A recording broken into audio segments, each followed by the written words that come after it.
네, 이번에는 전문가 눈에 띈 특징주 한번 살펴볼게요. 먼저 마에스트로 전문가께서 풍국 주정 가지고 오셨습니다. 자, 이 종목은 그러네요. 장 후반까지 좀 괜찮다. 그래도 후반에 빠지면서 0.63% 하락하면서 마감을 했거든요. 일별 시세도 사실 그때 우리 수소차 관련해서 쭉 올랐다가 그렇게 커다란 움직임 보이지 않고 오히려 하락하는 모습인데 이 종목을 특징주로 가지고 오신 특별한 이유가 있을까요? 예, 뭐 저는 항상 말씀드린 급등하는 종목이 차트를 통해서만 급등할 것이라고 우리한테 신호를 주지는 않습니다. 특히 이 정책 수혜주.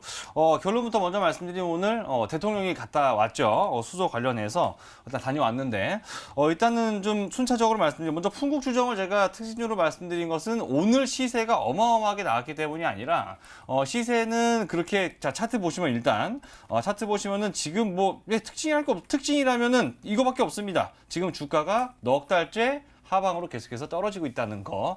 이게 가장 특징적인 부분이고 하나 좀 미리 말씀드리면 이 떨어지는 말미에서는 지금 외국인들이 이 풍국 주정을 다시 담고 있다 정도만 우리가 좀 판단할 수가 있는 거죠. 자, 풍국 주정 참고로 말씀드리면 작년 12월부터 올해 1월까지 약 2개월간에 걸쳐서 주가가 아래서부터 약 4배 가까운 주가 상승을 보인 바가 있습니다. 풍국 주정은 뭐 이름은 주정이에요, 주정. 우리 그냥 술 주정 뭐 단어는 똑같지만 그 술 만들 때 들어가는 이 원료를 만드는 회사인데 이 회사가 자회사로 수소가스를 만들고 있는 자회사 SDG라고 하는 자회사를 갖고 있는데 그 회사가 수소가스를 만들어서 수소차 관련주로 엮여 있죠.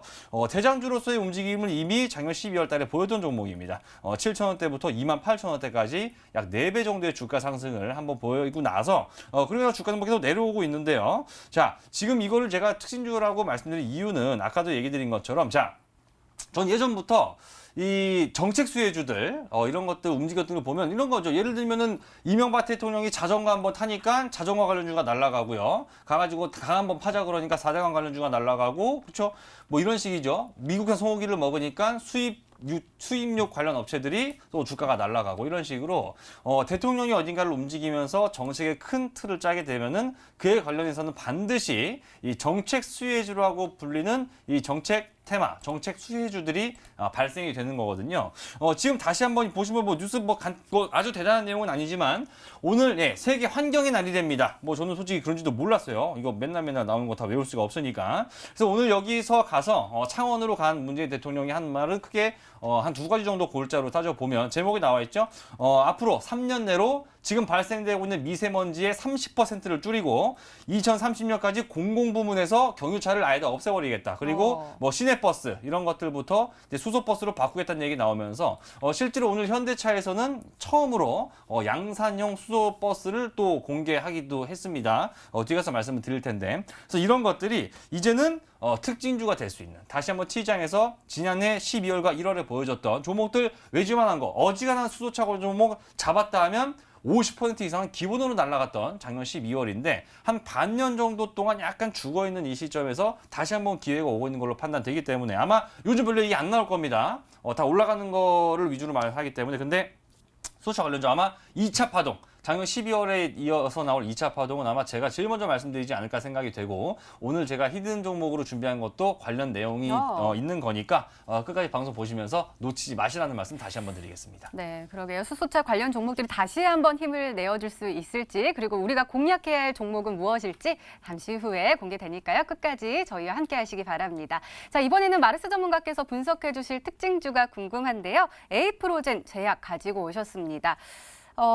네, 이 종목이요. 지난주 금요일에 저희 종목 상담 코너 하잖아요. 그때 시청자분께서 이제 고민 상담하셨던 종목이에요. 아마 기억으로는 금요일에 장 끝나고 나서 유상증자 소식이 들렸는데 이거 어떻게 하면 대응하면 좋을까요? 라고 물어보셨던 기억이 나는데 뚝 떨어졌네요. 월요일에 뚝 떨어지고 계속해서 회복을 못하고 있는 모습이네요. 이 종목을 가지고 오신 이유는 뭘까요?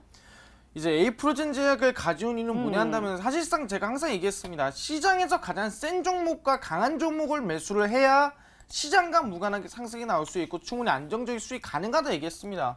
자, 뭐 매수하라 했습니까?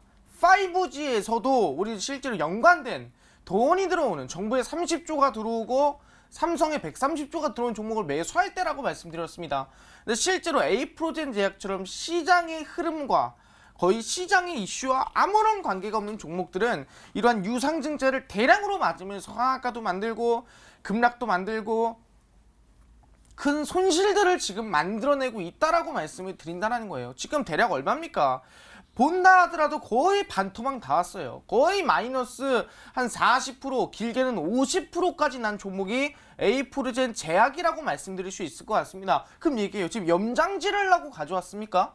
그럼 나 지금 손실나고 있는데, 나 지금 하한가 맞았는데, 나 지금 에이프로젠 들고 있어가지고 유상증자 맞아가지고 기분이 매우 안 좋은데 염장질러 가져온가요? 그게 아니죠. 저 분명히 얘기합니다. 지금 시장 거의 최저점 다 왔고요. 그 다음에 아직 저점에서 갈 5 종목 아직도 남아있다는 겁니다. 그럼 얘기하는 게 이 A프로장 마이너스 30%든 40%든 굳이 이 종목이 아니어도 돼요. 다른 마이너스 30% 40%난 손실 난 것들 무지하게 많을 겁니다. 그런 분들 모두에게 말씀드립니다. 그 손실 단번에 복구할 수 있을 만한 종목이 있다고 한다면은 관심이 있지 않을까요? 그래서 얘기하는 게 아직 남은 하나의 5G 대장주 준비하고 있으니까요. 마이너스 40%, 50%, 에이프로젠 제약과 같은 종목들을 가지고 있다 하신 분들은 오늘 방송 끝까지 봤을 때 아마 이 천재 1호의 기회, 1000번에 한 번 오는 그 기회를 여러분들이 잡을 수 있지 않을까 말씀드리도록 하겠습니다.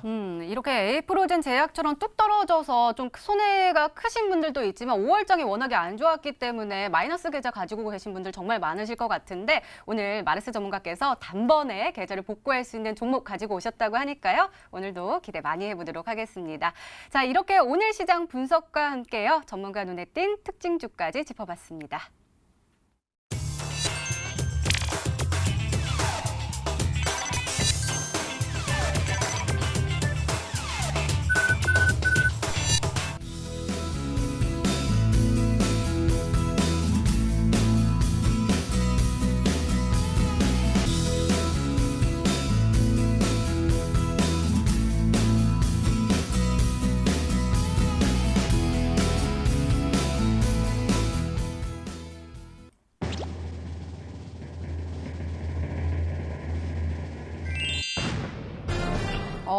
역시 동아화성이 정답이었습니다. 이번엔 실패하지 않을 거예요. 동아화성 가격 전략 좀 잘 세워주셔.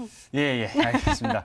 일단은 뭐 차트 일단 보시게 되면은 그동안에도 사실 시세가 나오지 않았던 것은 아닙니다. 이제 올해 들어와서도 보시게 되면 올 한 해 뭐 중간중간에 여러분들한테 단기적으로 한 30-40% 정도를 챙길 수 있었던 기회들은 이미 좀 몇 번 있었습니다. 실제로 수소차 끝나고 나서도 좀 움직였는데 이때도 사실 외국인 투자자들의 반응은 그렇게 뜨거운 반응이 없었는데 지금은 주가가 이렇게 내려오고 이제 2달 동안, 그러니까 올해 들어와서는 제일 길게 빠지고 있는데 지금 여기서 제법 많이 들어왔단 말이죠. 그래서 요 시기 왜 들어오겠냐? 냄새 맡고 들어오는 거 이유가 있다. 그래서 가격 전략 말씀드리면 큰 욕심을 일단 내려놓고 좀 짧게 목표가 잡아드려도 일단 7,000원까지 목표가 잡고 대응을 해볼 수가 있겠다.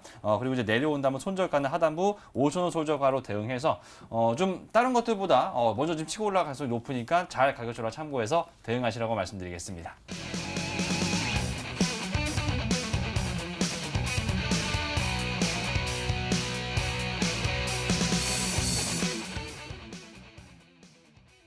이미 5G 관련 종목 가지고 오셨다라고 말씀해 주셨는데 역시 화웨이에 대한 제재에 대한 수혜주인가 봐요. 네, 저 분명 말씀드리겠지만 화웨이 제재가 원래는 미국과 중국 사이에만 이제 진행이 되던 거였습니다. 실제로 미중 무역 전쟁이 번지면서 거기에 더불어서 뭐 히토류 제재 들어가다가 중국의 화웨이 제재까지 들어간 건데 이제는 미국만의 싸움이 아니에요. 왜? 미국이 지금 여러 국가들한테도 같이 화웨이 제재해라, 화웨이 압박해라 그러고 있습니다. 마찬가지로 이번에 영국의 국빈 방문으로 트럼프가 가 있습니다. 근데 거기에서도 뭐하냐, 영국은 원래 비핵심 부품을 가지고는 우리도 화웨이 제재를 하겠다라고 했습니다. 핵심 부품 가지고는 우리 화웨이 제재 못해요 그랬는데 이번에 뭐라 그랬습니까? 아니다, 전부 다 핵심 부품, 비핵심 부품 전부 다 영국은 화웨이 제재 하라고 압박하고 있는 상황이고요. 실제 이번에 폼페이오 미국의 국무장관 같은 경우에도 3일에 발표했죠. 유럽 동맹국 모두가 화웨이 제재에 동참해라, 참여해라고 압박을 할 수 있습니다. 거기에 더불어서 어떻게 하고 있어요? 일본이랑 호주는요, 이 해저 케이블 있죠. 화웨이에서 들어오는 이 해저 케이블에 대해서 설치를 하지 말아라는 지금 화웨이 제재에 동참하고 있습니다. 미국뿐만이 아니라 미국, 유럽, 호주 일본 등등등 전 세계 모든 기업이 화웨이 손과 다리를 자르는데 동참하고 있다라니까. 그러다 뭐라 그랬습니까? 화웨이 제재 악재가 커지면 커질수록 5G 부품, 5G 장비에 대한 반사이익 수혜는 어디로? 대한민국으로 몰린다. 대한민국 기업으로 몰린다 했습니다. 그렇기 때문에 이 화웨이 악재가 커지고 있다는 거는 5G 국내 기업이 더 크게 더 강하게 급등하겠다라고 기대해 볼 수 있을 것 같습니다. 네, 얼른 두 번째 힌트 열어보도록 하겠습니다. 마르스 전문가님의 두 번째 힌트입니다.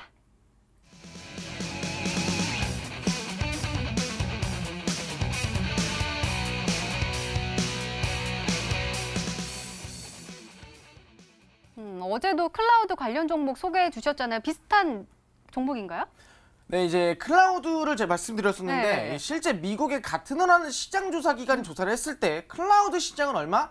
300조 규모가 넘어가는 시장이라고 했습니다. 왜? 가상 저장 공간이다. 우리 전산실을 막 이만큼 쓰는데 그 전산실의 저 모든 데이터가 클라우드로 넘어가고요. 실제로 시스템을 설치하지 않아도 클라우드에 설치한 상태로 실행만 시킬 수 있고요. 그러면서 규모가 엄청 큰 게 클라우드입니다. 근데 그 클라우드 세계 3대 공급하는 기업이 어디냐? 첫 번째가 아마존이고요. 두 번째가 마이크로소프트고요. 세 번째가 구글입니다. 근데 전 세계 바로 클라우드 사업 3위, 1위가 아마존, 2위가 마이크로소프트, 3위가 구글인데 이 세계 모든 기업이 화웨이 제재에 동참했고 화웨이 손가발을 자르는데 동참했다는 거예요. 그럼 얘기하는 게 세계 3대 기업이 화웨이한테 클라우드를 아예 공급하지 않겠다라고 밝혔다는 건 뭐냐 한다면은 실제 화웨이에 대해서 클라우드가 또 어디 반사 이익을요 대한민국 받을 수밖에 없다는 거예요. 그럼 얘기하는 게 5G에 대한 반사이익 중에서도 어떤 반사이익? 클라우드엔 반사이익이 전 세계 싹 다 잘렸으면은 한국 넘어와야죠. 그러니까 대한민국 기업 중에서도 5G 기업 중에서도 클라우드 관련주가 급등 상승이 나올 수밖에 없다라고 말씀드리도록 하겠습니다. 네, 두 번째 힌트까지 열렸는데요. 마에스트로 전문가님 어떤 종목일까요? 찾으셨어요?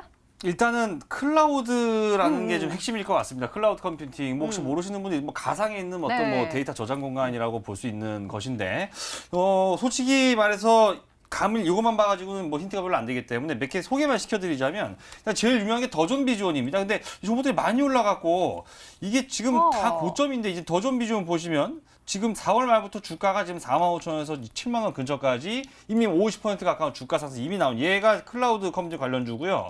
다우기술 얘가 좀 덜 올라가긴 했네요. 얘가 좀 덜 올라가긴 했는데 그래도 그렇게 매력적인지 모르겠고 말이죠. 그다음에 또 좀 유명한 게 이제 여기 보시면 KINX라는 종목이 있는데 여기 나와 있구나. 예, KINX 이 종목도 보시면 지금 주가 신고가입니다. 그러니까 지금 모바일 리더 같은 경우도 이제 클라우드 관련주인데 지금 이 전부 다 대부분 다 다우기술 빼고 나머지는 전부 다 신고가 구간이라서 아마 그거를 사자고 하실 것 같진 않고 다우 기술이 아닐까 조심스레 예측을 해보겠는데 솔직히 말씀드리면 잘 모르겠습니다. 잘 모르겠습니다. 네, 알겠습니다. 자, 그렇다면 마지막 힌트까지 들어보면 종목명을 정확하게 알 수 있을까요? 마르스 전문가님의 세 번째 힌트입니다.